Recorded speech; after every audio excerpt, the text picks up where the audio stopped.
गल्प पुस्तक धूली धूसरित लेखक पद्मज पाळ पढ़ी शुणाउछंती करुणाकर।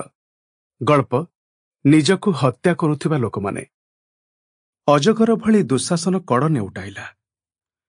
छिंडा कतरा लुगा तळु सेई अंधारुआ झोपटी भितरे थरे आखि मेला करी चाहिला। केही नाहांती घर भितरे। अधा आउजा बाउंसर कबाट देई घर भितरकु जहा पशि आसुछि बाहरर थंडा पवन सह वर्षार छेटिका। मुंड उपरु थुआ होइथिबा टिके दूररे रस थाळीटारे चाळरू वर्षा पानी गଳି छिटिकी पडुछि मुह सारा। विरक्तिरे दुशासन बाँ हातरे थाळीटाकु दूरकु ठेलिदेला। 3 दिन धरि हेइथिबा बातज्वरर प्रकोप देहरे आउ नाही। अछि जहा शरीर पीड़ार कष्ट। छिंडा कतरा उपरे पड़ी पड़ी देह जहा परास लागुछि खूब दुर्बल। से हठात उठी बसिबाकु चेष्टा कला। अंटा पाखरु खसी जाउथिबा गामुछाटाकु ठीक भाबरे गुड़ेई दी से अनुभव कला पेट जेपरि भोकरे चलुछि। 3 दिन हेब तो पाटिकी टोपाए पानी भी नेइनी। औषध तो सबुबेले एक विडंबना। क्षुधारे जलुथिबा पेटकु गंडाई जे समय असमय खाइबाकु देई पारे ना, औषध तो तांको पई एक विलास। हाथ पांतारू अनेक दूररे।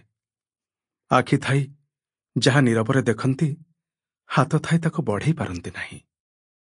फूल बासंती रतना किछि बोधे खाई नथिबे, केउठु बा आनिबे।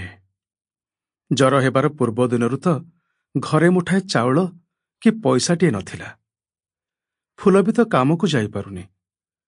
10 मास आसी पुरलाणी ना कौन किए जाने, जेकोसी समय गोटे नुआपटी कुआ कुआ ही घरे राबी न उठिब।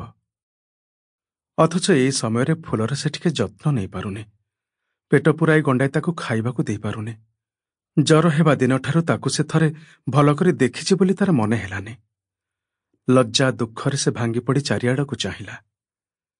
काहंती बासंती रतना कुआडे गले ए वर्षारे। तापरे निजकु निजे विरक्तिरे कहिला, ए सळांकु आउ पारी हब नाही। जहा इच्छा ता करुछंती। असहाय भावे समस्तंक नीरव अनुपस्थिति दुशासनकु जेपरि डरेबाकु लागिला। प्रथम थर पई से अनुभव कला शारीरिक दुर्बलता सह से जेपरि एका हो जाइछि। केही ताकु पचारु नाहांती। सकाळु भी काहार पाटी शुभु नाही। मने मने से चिड़ी उठी डाक पकैला, रतना रतना, अरे बासंती, अरे किए कुआडा जाई सकाळु मलणी। बाहरे चलीछि वर्षा। 5 दिनर लागी लागी अविश्रांत वर्षा। आकाशरे सूर्यर चिह्नवर्ण नाही। पवनर शीतल कंपनरे जहा अछि दीर्घश्वास। दुशासन भावे वर्षा आउ छाड़िब नाही। तारी भली अनेक गरीब नथिला बालांकु भोकरे छटपट करी असहाय करिब।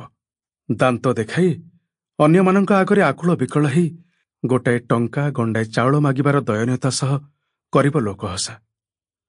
तथापि सेमाने कहिबे, टंका टंका काई चाउल, अरे देखुचो वर्षा जोगु घरे गंडाए भात नाही जे तांको घरु दिसेरे चाउल धार आनिछि। थिले कोन मागणा नेउचु कि मूलरे सुझी देई थांतु। एई भली मिथ्या संवेदनशीलतार प्रतारित भाषा अनेक से शुणिछि। देखिछि भाव विफल अन्यर दुःखको निजर छातीरे चापी तार परास अनुभव करिबार मिथ्या अनुराग। प्रथमे तो से किछि बुझी पारु नथिला। प्रतिश्रुति देबार से शांत दृढ़ मुद्राटी परे किपरि निष्क्रियतारे प्रतारित हुए। मन हुए आउ दिन ए निष्ठुर मनिष मानकु केबे किछि कहिब नाही, मागिब नाही हाथ पाते। मात्र पुणी से लज्जाहीन भावे हाथ पाते। सेई कथा कुहे आउ शुणे पुणी सेई संगीत। अनुभव करे मनिष सहित मनिषर संपर्क जेपरि तुटी आसुछि। आत्मकैन्द्रिकतार व्यूह भितरे सेमाने जेपरि छटपट ही बुझी पारुनाहांती अन्यको। अथच दुशासन अनुभव करुछि क्षुधा। भयंकर गोटे कला नागभास निकटरे मनिष छिड़ा होइछि सबुदिने मुंडपाती। असहायतारे काठर हाथ भली 2टा हाथ झुलुछि दुर्बल भावे 2 कड़े। दयनीय 2टी आखि चलुछि Sample complete. Ready to continue?